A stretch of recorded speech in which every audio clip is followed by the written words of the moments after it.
We begin our report with former President Trump's latest co-defendant, the Mar-a-Lago property manager who faces criminal charges in the case regarding classified documents held at Mar-a-Lago, made his first appearance Monday in federal court in Florida. Carlos de Oliveira faces charges including conspiracy to obstruct justice and lying to investigators.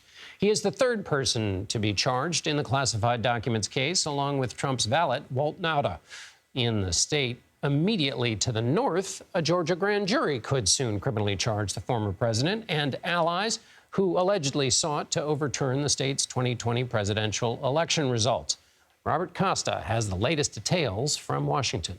The Mar-a-Lago property manager accused by federal investigators of conspiring alongside former President Trump and his valet to allegedly have security footage erased appeared in court Monday for the first time. Has your client been asked to testify against Mr. Trump? Carlos de Oliveira stayed silent amid a bustling crowd, emerging after a 10-minute hearing and released on a $100,000 signature bond. He is expected to enter a plea next month.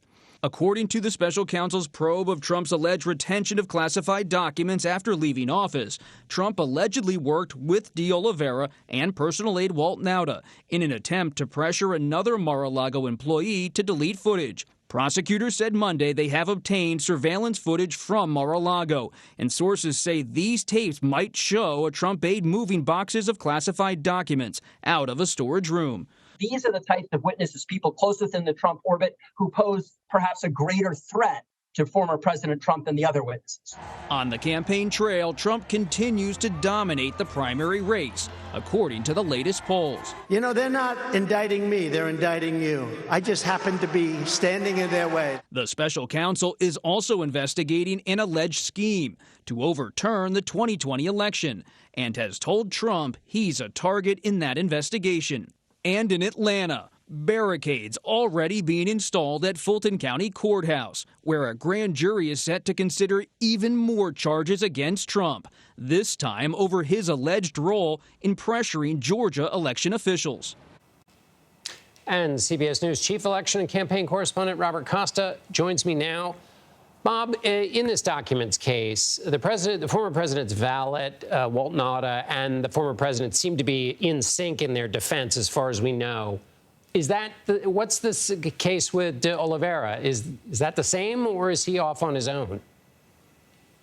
As of now, it seems to be a pretty solid group on the Trump side. They're united in how they're handling this investigation. But what the special counsel and his investigators are trying to do is see if that tight grip Trump has over some of his associates in terms of loyalty that he's expressed behind the scenes that he wants to see from them, could that ever be unraveled in any way? When you're facing real pressure from federal investigators or state investigators, that's maybe a time you start to consider cooperation. That's what federal investigators are looking for right now. Could Walt Nauta, could Mr. de Oliveira, could they start to break and really talk about what they know about Trump's inner circle?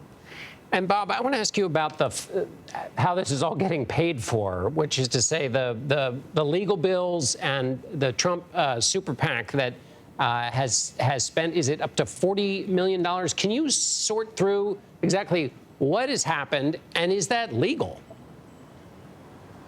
It is legal. Trump has a political action committee called Save America that has been mostly about political purposes, yet a new filing shows that Save America, this political action committee allied with Trump, super PAC, has spent more than $40 million this year on legal fees alone for Trump and his advisors. Because of that messiness, even if it's legal, but the fact that a political group's being used for a legal defense fund, that has led now to the creation, CBS News has learned, of a new legal defense fund established by Trump associates as they brace for more indictments on the horizon. And just very quickly, Bob, because of the rules of fundraising, is there any danger that money that was spent so far on a legal defense could leave the former president vulnerable in a general election in terms of not having the resources? Or can he pretty much raise it and that's not a big deal? Trump has always been someone who has generated small donor support. But at the same time, this is going to be a massive general election campaign if he ends up being the nominee. And there are concerns behind the scenes in the Republican Party at the highest levels about whether this money is really being used in the right way if they want to win.